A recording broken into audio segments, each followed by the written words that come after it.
Hello, everybody, and welcome to RNLA's bi-weekly webinar. We have two great guests, and unfortunately, we are on a very hot topic today, so I'm excited to get going. Thank you for joining us today for an overview of the political abuse of Biden's Justice Department. To begin, I'd like to make an announcement. Please check out our events page, rnla.org, and click on the events tab. We have a number of upcoming events going across the country in a bunch of different states. And moreover, in the next few weeks, you'll see many more events as we get closer and closer to elections. So please keep checking our events page and watching us on social media, Twitter, and all that stuff. We have a lot of opportunities to volunteer and help with these elections. Next up, I'd like to go to straight to our guests. And oh yeah, before I do that, a reminder to everybody, please put questions in the Q&A box and we'll get to them at the end after Margot and Mike speak. And I expect some really exciting questions because it's a really hot topic and I'm really excited that we're doing this today. First off, let me start off by introducing the two panelists and then I'll turn it over to them. Margot is the Federalist Senior Legal Correspondent. She's a contributor to National Review, the Washington Examiner, townhall.com, and it's been published in the Wall Street Journal, USA Today, and a bunch of other places. More importantly, she's an expert on DOJ's abuses of power, which unfortunately is a hot topic right now. Margot is a lawyer and a graduate of Notre Dame Law School. Mike Davis is no stranger to us in these calls. He's the former chief counsel for Senate Judiciary Committee Chairman Chuck Grassley, and I like to add that he's also a former RNLA chapter leader. He's the founder and president of the Article 3 Project, which defends constitutionalist judges and the rule of law. He served all three branches of government, including for President George W. Bush, the Justice Department, and Speaker Gingrich. Davis also clerked to Neil Gorsuch and helped Sherpa his confirmation. So without any further ado, Margot, the floor is yours. Great, thanks. So I actually had two related topics that I wanted to touch on, and it is basically the DOJ and the FBI's abuse. And for everyone who's familiar with the Mar-a-Lago raid, what I want to highlight here is that this plot actually started the day Trump left the White House. And I'm not sure how many of you actually read the story, but I wrote on this a couple of weeks ago after I was noticing this kind of inconsistency between the media speaking of classified information and reading what was the actual, the search warrant where they were talking about the violations. And I noticed there was this disconnect. And I know Mike's talked about this a lot about the president can declassify information. So I started to dig into it, and there were several things that came out of this. One is that this all started from a referral from the National Archives to the Department of Justice. And the head archivist is an individual who, after this all went down, he retired and he actually said, I wanted to make sure that Biden could replace me, which is a very political thing to say for someone who should be basically a librarian, the head archivist. He also did some other talking where he said when he saw Trump getting on the helicopter with a box, he said to himself, what the hell's in that box? You got to ask yourself, what kind of person actually thinks that? So what I did is I started looking through the media coverage of this, and the leaks actually started in February, long before the raid happened. And it showed the exact same thing that happened with the Russia collusion, that you had these contemporaneous leaks to the media that were telling us real time what was going down. We just didn't know it at the time. So I started putting it together, and what we see is we have this person who is anti-Trump. He called January 6th the worst day of his life, who made a referral to the DOJ, even though when he was asked what they were doing about Hillary Clinton's violations of these presidential, well, it wasn't a Presidential Record Act for her, thank God. It was the equivalent for when she was Secretary of State. Is, oh, well, we're going to let the Secretary of State's office, the Department of State, handle that. So he launched this, went to DOJ. We also have since then learned that they went to the White House to get the White House to waive Trump's executive privilege so that the FBI could go through these documents. And then they go to the grand jury to get the subpoena. They launch the raid. I think the other part that's pretty important to note here is, I think it was on Tuesday, we had the DOJ doing a document in the separate lawsuit where Trump was trying to get the special master appointed. And what did they do? They actually put in what the subpoena said. They put in the certification, and then they put in that staged exhibit of all these top secret classified. The gut reaction, mine included, was, oh my gosh, they lied. What were they thinking? Because the subpoena specifically said documents marked classified. It didn't say are classified, which is obviously a separate issue. But I gave myself that 24-hour period and reminded myself, every time the media tells us this stuff, they're always lying. Every time the DOJ says something, there's always a spin on it. And then again, I went back and saw there were leaks. What were the leaks? Right after the raid, the leaks were that a Trump lawyer signed a statement or sent a letter saying all these documents have been recovered, have been turned over. Well, when you look at the certification is from the custodian. It might have been Trump's lawyer, but it was from a custodian. Typical process when you comply with a subpoena. And what did they say? Our diligent efforts, here are what we found.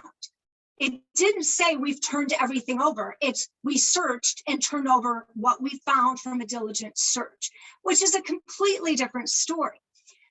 And you also have to keep in mind, every time the media does those leaks, they do it for a reason. They do it to paint a narrative, which is Trump hid these records and then Trump or his people lied about it. What's more likely to happen? Now, could Trump's people have hid it and lied about it? Sure. But it doesn't seem likely, given that he knew they were targeting him.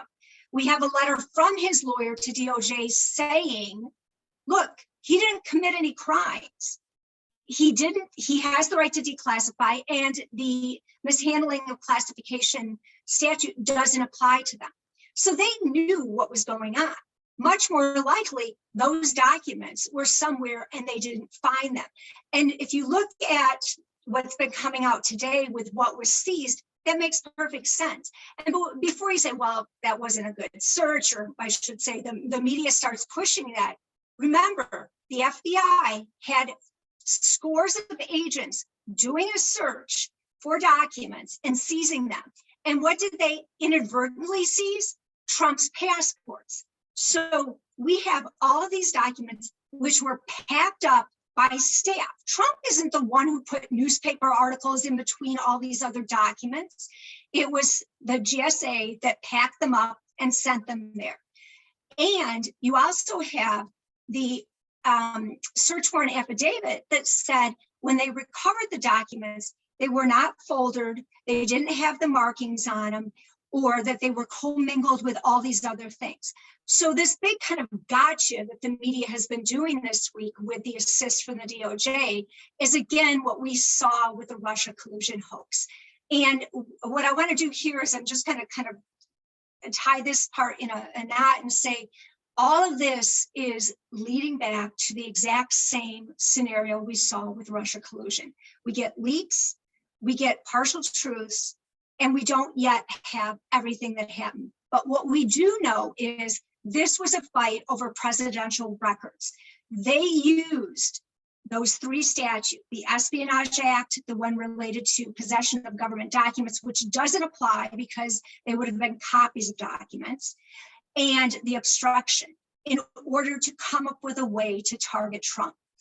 The other point I just want to briefly mention is that one of the stories that has been flying under the radar, which I actually think is much more significant than the Mar-a-Lago search, is that we have evidence now that the FBI actually interfered in the 2020 election by telling Facebook that the Hunter Biden laptop was Russian disinformation.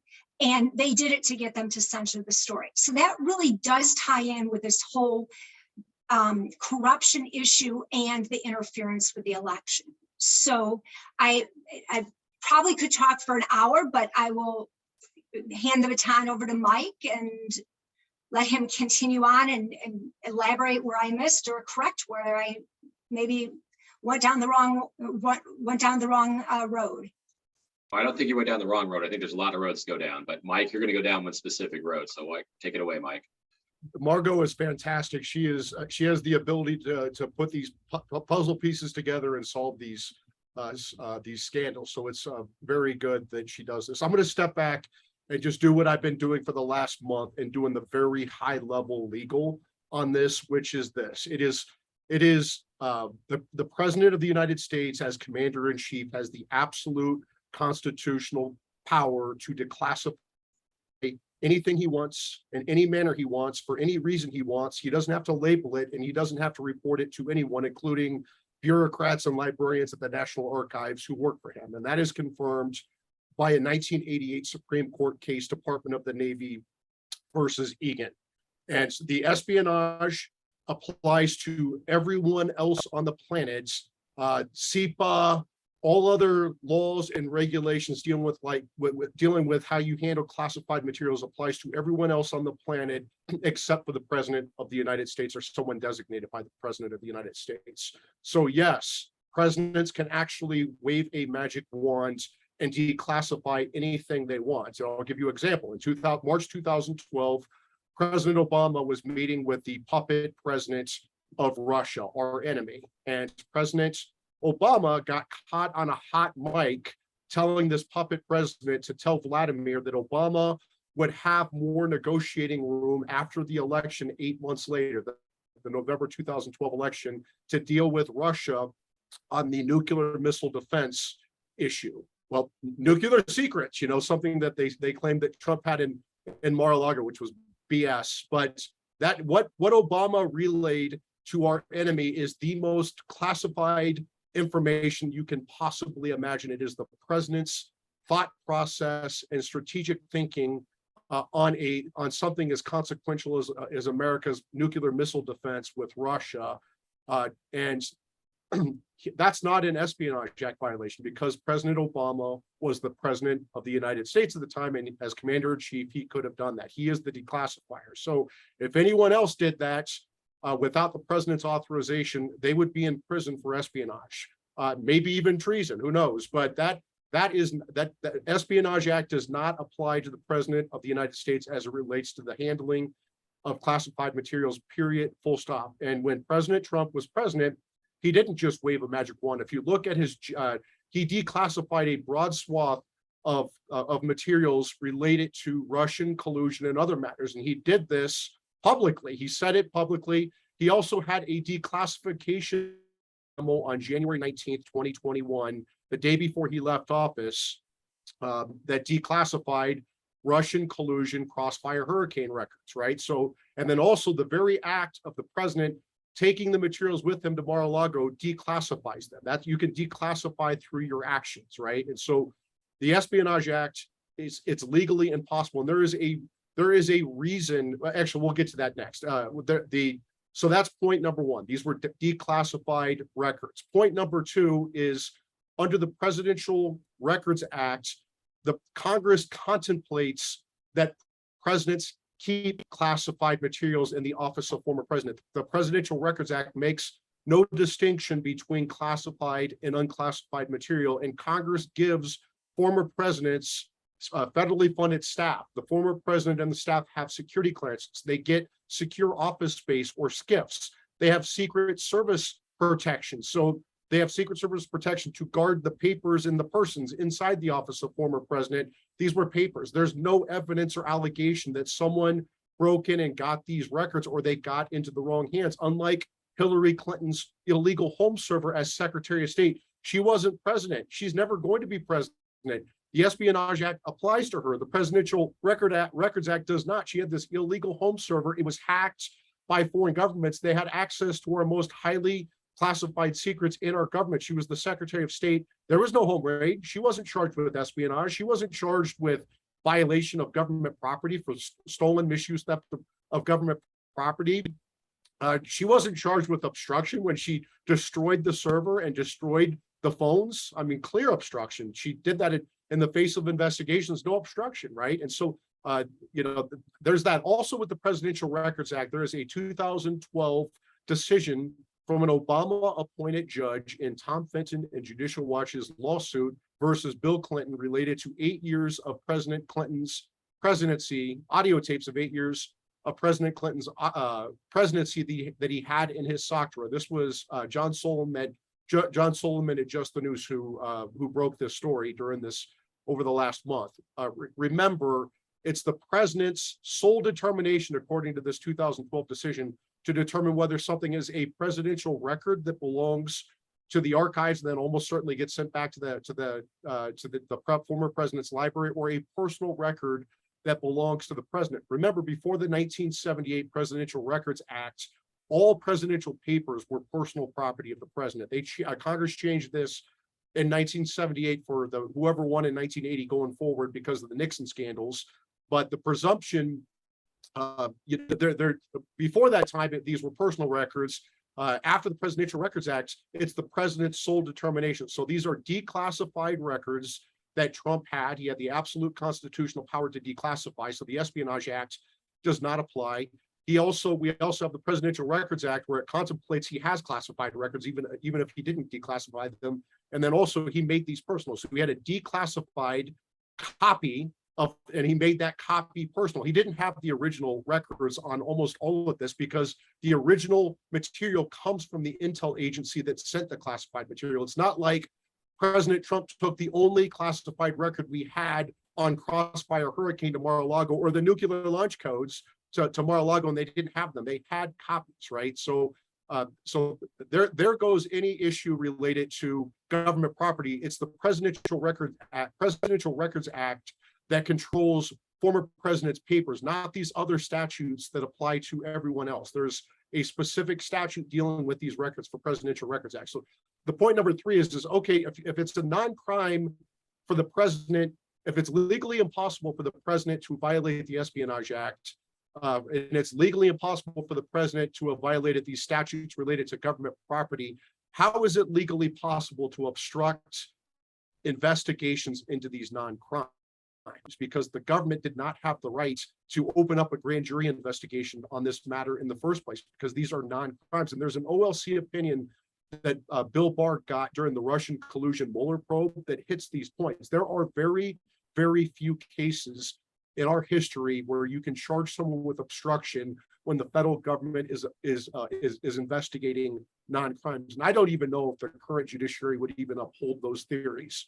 But those are out there cases. They do not apply here. There is no way that President Trump, as a legal matter, could have violated any of those three buckets of criminal statutes. And as Margot said, separate from that, there's no evidence that President Trump obstructed. That's the only one that they could possibly get Trump on, is the obstruction because of that affidavit. There's no evidence whatsoever that they intended to lie to the government. You're dealing with a lot of records here, and there's the lawyers did a diligent search. There's no evidence that they lied. Remember, they sent in 30 FBI agents to raid Mar-a-Lago. Of course, they're going to find things that maybe the lawyers couldn't find, right?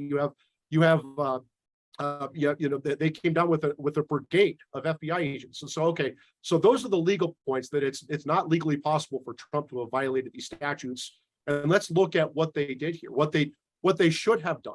They should have, if the Presidential Records Act also does not have a criminal component to it, and there is a natural give and take. Remember, the Clintons took $190,000 worth of furniture, flatware, rugs out of the White House. There was no criminal. These aren't presidential records. They just stole property from the White House. There was no FBI raid. There was no criminal probe. There was no potential charges against the Clintons. Hillary Clinton she had her illegal home server. There was no raid. There was no espionage. There was no government records issue. So, I mean, it's just ridiculous that they're doing this. They have these Democrat operatives at the National Archives. Margot hit on this. There's also Gary Stern, who's still the general counsel at the National Archives. I had to deal with him during the Kavanaugh confirmation. This guy is a former ACLU attorney. He's a left-wing hack. They pretend like they're just non-biased librarians. If they were non-biased librarians, why did they make a criminal referral to the Justice Department over a routine record dispute with the former president? Here's what it comes down to. Every president thinks everything belongs to him. So Trump thinks his love notes with the North Korean dictator are his, right? And the librarians at the National Archives think that everything is a presidential record. So Trump could have sneezed into a Kleenex and threw it in the garbage, And the librarians at the archives think that this is a presidential record. And how you get this resolved is you have negotiations with the office of former president. You may file a civil lawsuit. You may notify Congress. You may issue a subpoena. You don't do an unnecessary, unlawful, unprecedented home raid on a former president. And if these records were, if this was so dangerous for President Trump to have these records, if he was going to launch the nukes from Mar-a-Lago, which is just complete nonsense because there weren't Q-level classifications on the home raid inventory in the redacted affidavit or in this filing that the government just made 2 days ago. I can't remember what it was. Yesterday, 2 days ago on Wednesday, there was no mention of nuclear documents. That was just BS to put out there that the Biden Justice Department had more justification for this raid. If Trump had such dangerous records in his possession that was going to put our national security at risk, why did the Biden administration wait 18 months to do anything about it? Why did Attorney General Merrick Garland say that he deliberated for weeks before seeking this home raid?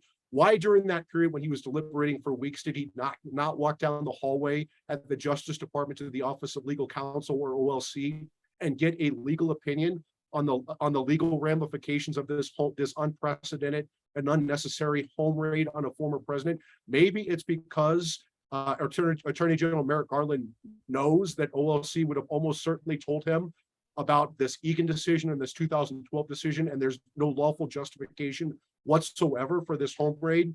And then you have to also wonder, why did they wait? They went to this biased judge, U.S. Magistrate Judge Bruce Reinhart, who just recused from President Trump's civil lawsuit against Hillary Clinton on June 22nd on Russian collusion civil lawsuit. He recused. He had this 2017 Facebook post that bashed Trump personally and his integrity. How did his judicial bias under 28 U.S.C. 455A and Canon 2 and Canon 2A of the judicial canons magically disappear over that 6-week period when he worked with the Biden Justice Department to greenlight this unlawful, unnecessary, unprecedented home raid? And then let's look at the lies during this investigation. They leaked out when this raid backfired on Attorney General on the Biden regime. Attorney General Merrick Garland leaked out to Bill Arkin at Newsweek that he didn't personally authorize this raid. That's a lie.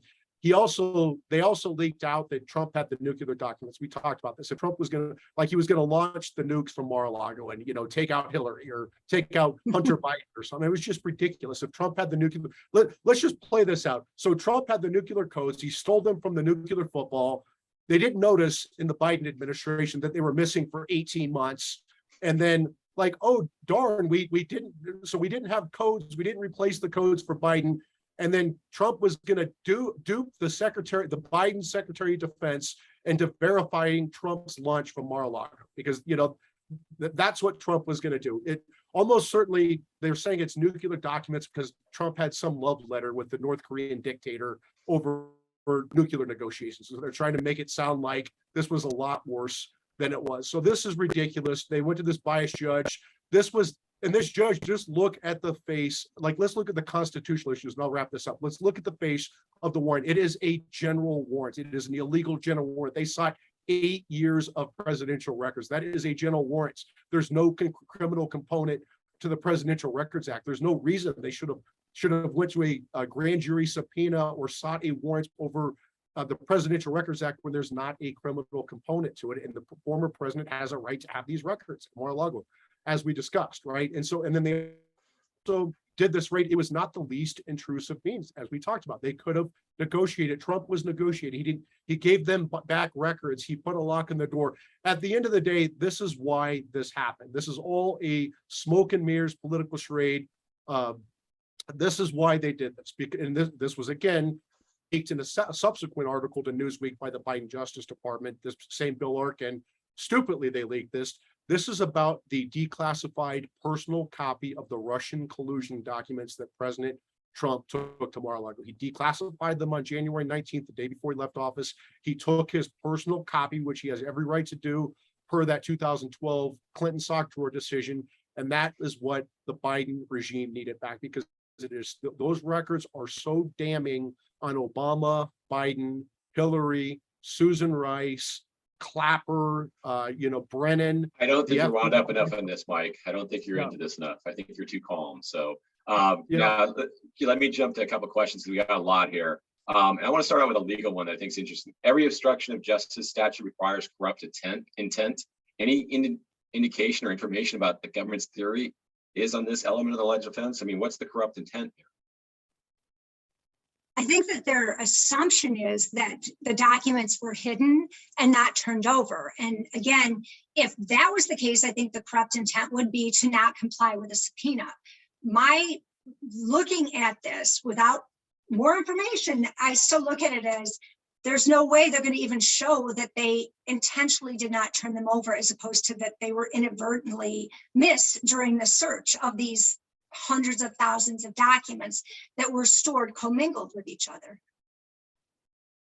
Great. And I'd also ask, there's the issue of DOJ. Is this the thing that's happening because of Kristen Clark and Merrick Garland, or is this something being driven by the career employees? How deep is the deep state in the DOJ, and what role are they playing in this versus the top of the DOJ? I actually think this is the corrupt counter-espionage unit at the FBI and the corrupt counter-espionage section at the National Security Division at the Justice Department. And they know they're the ones who cooked up this Russian collusion scheme back in 2016, and they have a lot to lose by these Russian collusion documents getting out there. So I think it was the Clinton, Obama, Hillary political leadership coupled with these corrupt units. And again, people say that, oh, you're attacking the FBI. That's not what we're saying here. These are not the good men and women, the line agents of the FBI. There is a corrupt unit, the counter-espionage unit within the FBI, and the corrupt National Security Division's counter-espionage section within the main justice. Marty, you want to take that broader beyond just Trump and the DOJ in general? Well, what I was going to say, just to expand a little bit on what Mike is saying, is that when they did the referral, it went to the FBI. I don't think Garland got involved in it for some time. And when they did get involved, he probably had this. Look, we have videos showing Trump moving these documents. We have insiders saying that there's still classified documents there.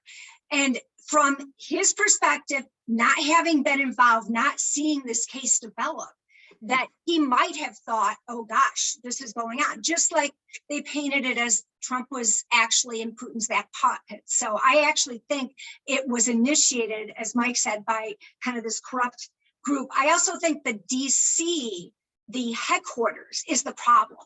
You have everything that happened with the Spygate initiating from the headquarters. And I think that we're seeing the same thing here. And just to add that, remember that Biden's DNI, Avril Haines, and then the Deputy Attorney General, Lisa Monaco, who runs the criminal side of the Department of Justice, were heavily involved in these matters during the Obama presidency. Okay, we have a number of questions sort of to this effect. If the Trump did all the things the left alleges, would that disqualify him? Let's talk about, is that the ultimate goal here, to try to get to disqualify Trump from running from office again? Or is that even possible under these statutes? It's not possible. I know that like Mark Elias has put out this theory that if you're found to have violated these government property statutes, you're disqualified from federal office.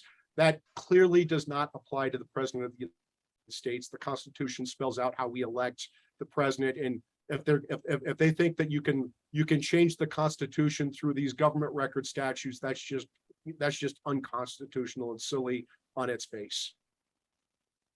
Okay. Let me see the next. We got a bunch of other questions here. I'm trying to find a good one to ask you right now. What about SCOTUS? Is the Supreme Court going to play any role in this matter? How's that going to work? Is some of these going to be appealed all the way up to the Supreme Court? Is the Supreme Court going to stay as far away from this as they can?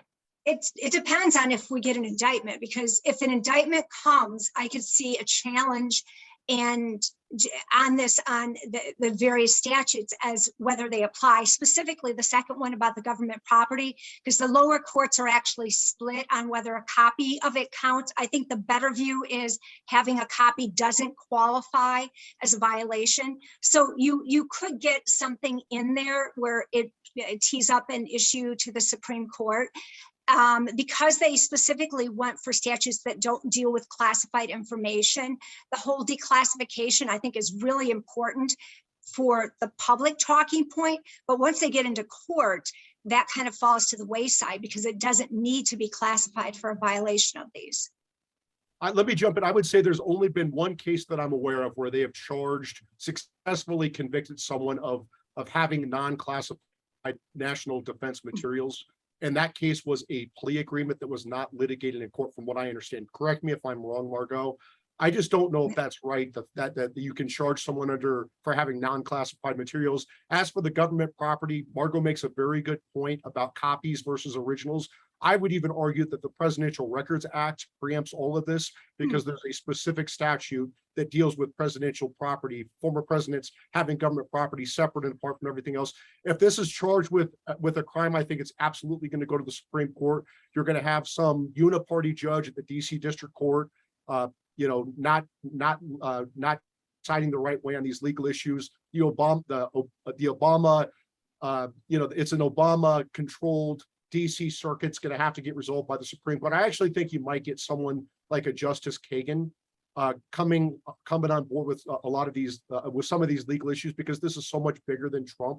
This is about the presidency, and she was a former Solicitor General. If you do the civil route, if Trump litigates this matter through Rule 41G of the Federal Rules of Criminal Procedure through the Southern District of Florida and the 11th Circuit, he will probably get a better legal result on these matters through the civil route. I want to just add to what Mike's saying, because I think it takes us big picture. We're having these esoteric arguments about these statutes. This is what they based a search warrant for a former president of the United States on. Everyone said either this is ridiculous or let's wait and see, but they better really have a good reason for doing it. And what are we sitting here doing? We're saying, no, this doesn't work, or, oh, it might work, but they're going to have to tweak it. This is ridiculous that they thought about doing it. And I want to make one point that ties with what Mike said about the classification and it not being classified. The reason they're making a big deal of that in the DOJ filings and the press is because it shocks the public. It makes them think, oh God, he's not taking care of these documents properly. Well, you know what the answer is? The answer is that the National Archive works with Trump to get a library like they did with Obama in Illinois. And instead of going to the DOJ and saying he had this classified information, we say, hey, let's get your library set up so that you can have that information that you have a right to access to. So the classification thing is a red herring, but to the extent people talk about it, then ask yourself, why didn't the National Archive work with him to have it put in a presidential library where Trump had control and access to it like he has the right to? I think this is really great. We could go on forever, but I want to bring up one last question, and is this an example of different treatment? I mean, Mike touched on this briefly. I mean, Hillary was treated very differently in a situation than Trump. And can you tie that in? Is there a difference between the way they're treating, Hillary versus Trump? And is this really showing a partisan? How heavy is the partisan aspect to this? Yes, absolutely. Look at Hillary Clinton's illegal home server where she had our most classified materials. She lied about it. They were hacked by foreign government. She obstructed justice. Clear Espionage Act violation, clear government property violation, because again, she's not the president, never will be, and clear obstruction of justice. Nothing happened to Hillary. Sandy Berger went into the archives, got classified materials, and put it down his socks. David Petraeus had the most classified materials you can imagine. He had actual names of sources and methods with his biographer. He got a misdemeanor. So there is absolutely two systems of justice in America. There's one for the ruling uniparty and one for everyone else. I'll let his riff there take us out. Okay, well, thank you very much, everybody, for attending. And as always, be involved in the members only section if you missed part of it. Big thanks to Margot and Mike. Keep up the good fight. And for all you RLA members on listening today, check out a link we'll put in the chat about volunteering to help this fall in the elections. Thank you very much. Hopefully we can have Congress back and do some really good investigations of this stuff as well. Thank you, Mike. Thank you, Margaret. Thank you so much. It's good to see you both.